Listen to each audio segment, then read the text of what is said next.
अस्सलामुअलैकुम, welcome back to my YouTube channel cooking in my style. आज आपसे share करूंगी कि हम ग्रेप फ्रूट या चकोतरे का जूस कैसे बना सकते हैं। तो चलें रेसिपी स्टार्ट करते हैं। बिस्मिल्लाहिर्रहमानिर्रहीम। यहाँ मैं 2 अदद फ्रेश ग्रेप फ्रूट का इस्तेमाल कर रही हूँ। मेरे एक प्यारे से भाई की तरफ से लिया से तोहफे में आए थे, तो मैंने कहा चलें आज इसी की रेसिपी आपसे शेयर करते हैं। तो प्यारे भाई, ऐसा तोहफ़ा लाने का बहुत शुक्रिया। चकोतरा बहुत मज़ेदार और सेहत बख्श फल है।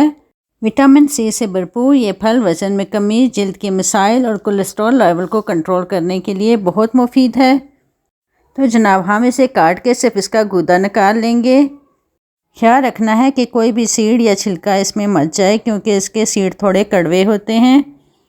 हम इसको काले नमक के साथ एज इट इज़ भी इस्तेमाल कर सकते हैं, लेकिन मैं आपको इसका जूस बनाने का तरीका बताऊंगी। तो जूस बनाने के लिए भी मैं सिर्फ इसके गूदे का ही इस्तेमाल कर रही हूँ।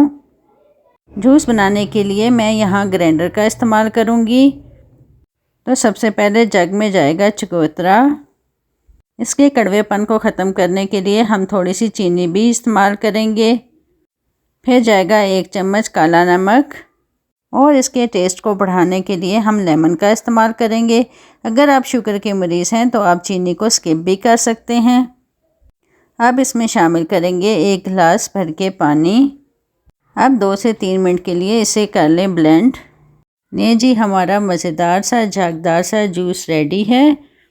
लेकिन ठहरिए, इस्तेमाल से पहले हम इसे छान लेंगे। तो छानने के लिए हम बारीक छन्नी का इस्तेमाल करेंगे, और जूस डालने के बाद किसी चम्मच की मदद से इसे हल्का हल्का हिलाते रहें। फिर जो गूदा बाकी बच जाए उस पर चम्मच को प्रेस करें आहिस्ता आहिस्ता। इस तरह जो जूस रह जाता है वो भी निकल जाता है। नहीं जी, ग्रेप फ्रूट का जूस रेडी है। अब इसे करते हैं सर्व। देखिए माशाल्लाह कितने मज़ेदार सा झागदार सा चकोतरे का जूस रेडी हो गया है। बहुत से लोग ये शिकायत करते हैं कि वो जब ग्रेप फ्रूट का जूस बनाते हैं तो कड़वा हो जाता है। अब आप ट्राई करें मेरी इस रेसिपी को, फिर मुझे फ़ीडबैक दें कि आपसे अब ये जूस कैसा बना। अब लेती हूँ आपसे इजाज़त। इंशाल्लाह फिर मिलेंगे किसी नई रेसिपी के साथ। अपना ख्याल रखिएगा। अल्लाह हाफिज़।